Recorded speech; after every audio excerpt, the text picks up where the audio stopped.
मोदी के एक भाई हैं, लेकिन उन भाई को योगी आदित्यनाथ ने लखनऊ में एंट्री देने से इनकार कर दिया, उत्तर प्रदेश में एंट्री देने से इनकार कर दिया।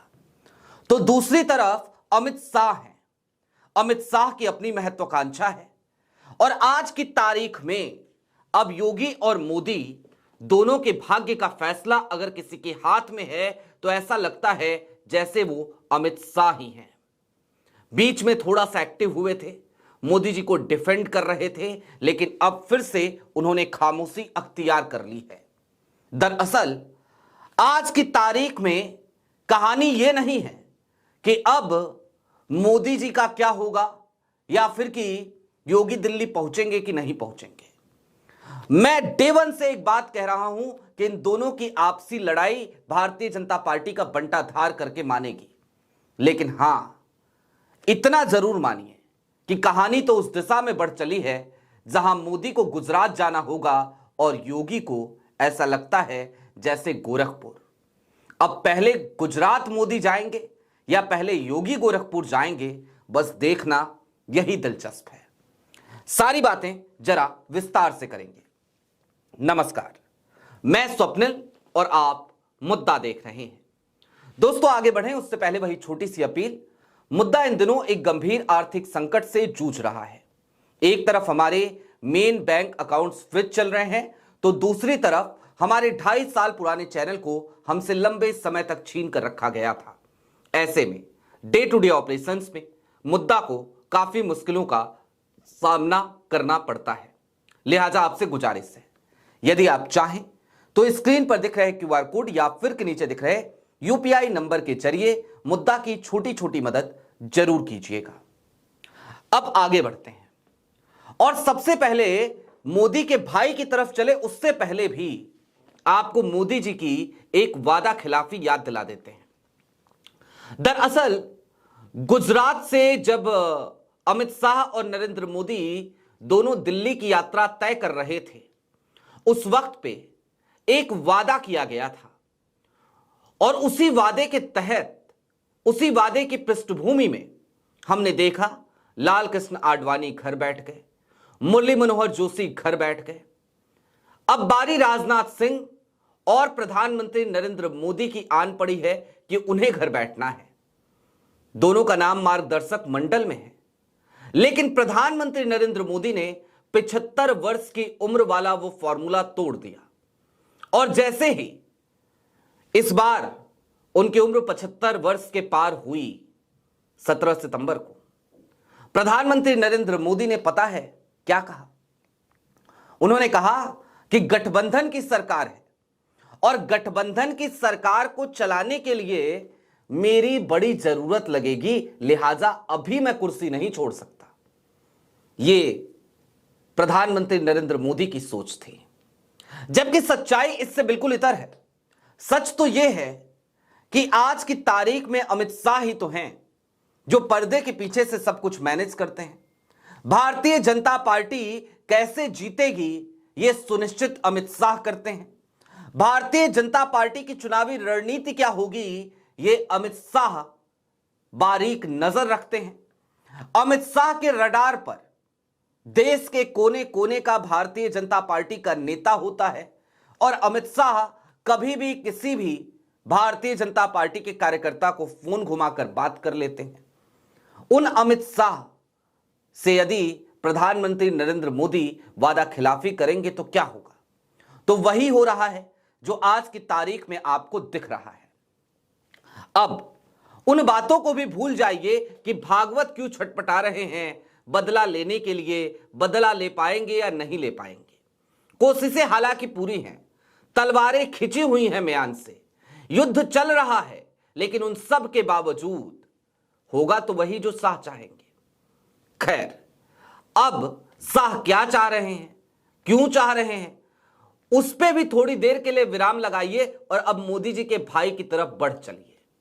आपकी स्क्रीन पर मैं आपको एक खबर दिखाना चाहता हूं। धीरेन्द्र शास्त्री की कथा पर ग्रहण।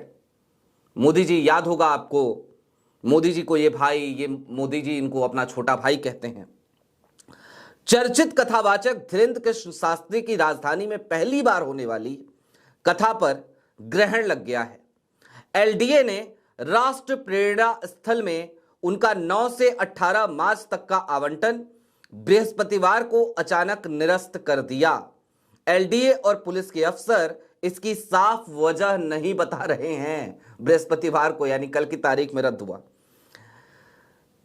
शास्त्री ने सोशल मीडिया प्लेटफॉर्म पर ऐलान किया है कि वो 14 से 18 मार्च तक लखनऊ में रहेंगे। यहां सुंदरकांड का पाठ आधारित कथा करेंगे। एक दिन उनका दिव्य दरबार भी लगेगा। अब इस पर संकट के बादल हैं। कथा का आयोजन कराने वाली संस्था help you educational and charitable trust के न्यासी हर्षवर्धन अग्रवाल ने बताया कि कार्यक्रम को लेकर अभी पुलिस की अनुमति नहीं मिली है, वो इसके लिए प्रयास कर रहे हैं। उन्होंने बताया कि पहले वो वृंदावन योजना के डिफेंस एक्सपो स्थल पर आयोजन चाह रहे थे। इस पर पुलिस ने कहा कि शहीद पथ पर जाम लग सकता है, ऐसे में आयोजन राष्ट्र प्रेरणा स्थल पर करना ठीक रहेगा।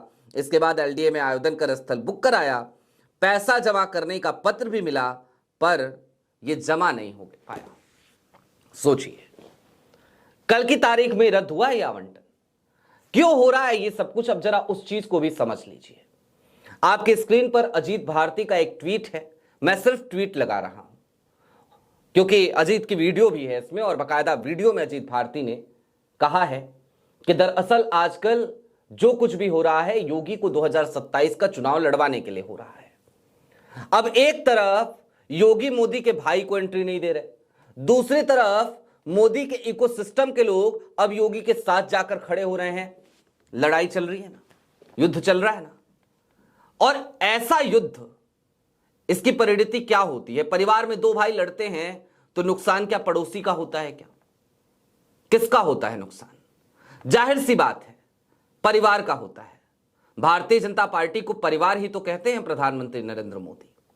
बात इतर है कि प्रधानमंत्री नरेंद्र मोदी तो इस पूरे देश के हर नागरिक को अपने परिवार का सदस्य मानते हैं, लेकिन उसके बाद भी उनकी जबान पर ना जाने कितनी ही बार ऐसी भाषा हमने देखी है जो इस देश को बांटने का काम करती है।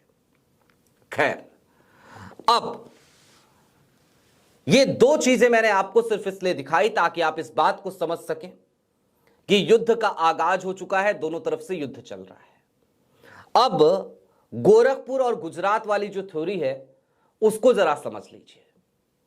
अमित शाह अब खुद चाहते हैं उस कुर्सी पर बैठना या फिर कि किसी और को बिठाना, और क्यों चाहते हैं तो उसके पीछे बड़ी सीधी सी कहानी है। आज की तारीख में प्रधानमंत्री नरेंद्र मोदी की छवि अब वो वाली छवि नहीं रही। जनता बोर हो चुकी है। भारतीय जनता पार्टी के कार्यकर्ता भी नरेंद्र मोदी से बोर हो चुके हैं। रोज एक ही तरीके का खाना खाएंगे तो कैसे काम चलेगा? जाहिर सी बात है मेन्यू बदलते रहना चाहिए। तो अब मेन्यू बदलने का वक्त आ गया है, लेकिन अमित शाह जब मेन्यू को बदल देना चाहते हैं तो नरेंद्र मोदी अभी हटना नहीं चाहते, लिहाजा ये सब कुछ चल रहा है। दूसरी तरफ कल की तारीख में हमने खबर चलाई थी कि भागवत ने वायदा किया है और भागवत ने योगी को तैयार रहने के लिए कहा है दिल्ली के लिए। ठीक बात है, लेकिन भागवत है कौन और भागवत के कहने से क्या हो जाएगा, ये बात कल हम जोड़ना भूल गए थे। भूल क्या गए थे? ये समझिए कि कल देर शाम को हमने कुछ और कॉल्स किए, कुछ और बातें करी, और उसके बाद हमने आज की तारीख में सोचा कि अपने दर्शकों के सामने माफी के साथ ये आकलन रख दिया जाए। और मुझे पता है मेरे दर्शक मुझे माफ कर देंगे इस बात के लिए कम से कम। दरअसल मोहन भागवत की हालत भी बहुत अच्छी नहीं है। मोदी जी को एक बार वो निपटाने की सोच भी सकते हैं। मोदी जी से मोहन भागवत भिड़ भी सकते हैं। मोदी जी के खिलाफ मोर्चा खोल भी सकते हैं, लेकिन क्या मोहन भागवत अमित शाह के खिलाफ मोर्चा खोल पाएंगे? जवाब है नहीं, क्योंकि अमित शाह का जो इंटेलिजेंस सिस्टम है ना, वो आज की तारीख में इतना कारगर है कि भागवत कहां हैं, क्या कर रहे हैं, किससे बात कर रहे हैं, कौन सी बात कर रहे हैं, क्यों बात कर रहे हैं, उसके पीछे का प्रयोजन क्या है, ये सब कुछ उनके पास पहुंच जाता है। लिहाजा भागवत ये गलती कभी नहीं करेंगे।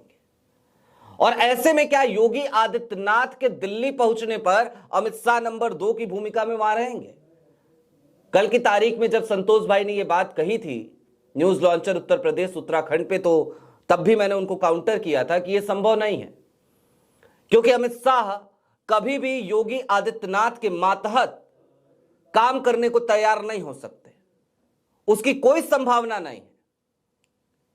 और ऐसे में आज की तारीख में कमोबेश स्थिति यही आकर खड़ी हो गई है, जहां पर अमित शाह मोदी को गुजरात भेजेंगे, योगी को गोरखपुर भेजेंगे, और इस तमाम उहापोह की स्थिति में इस बात को भी समझ लीजिए कि जब तक ये चीजें नहीं हो रही हैं तब तक इस तरीके का युद्ध चलता रहेगा, और ये युद्ध कुछ और नहीं करेगा, सिर्फ और सिर्फ भारतीय जनता पार्टी की बर्बादी की स्क्रिप्ट लिखेगा। और ये स्क्रिप्ट आज की तारीख में मोदी और योगी दोनों खुद लिख रहे हैं। और शाह, जिन्होंने भारतीय जनता पार्टी को यह मजबूती प्रदान की है, उसे एक चुनावी मशीन में बदला है, जाहिर सी बात है उन्हें अफसोस हो रहा होगा कि क्या इसी दिन के लिए भारतीय जनता पार्टी के लिए साम दाम दंड भेद हर तरीके की नीति अपनाकर मैंने इस पार्टी को इतना मजबूत बनाया था। आपकी क्या राय है कमेंट बॉक्स में जरूर बताइएगा।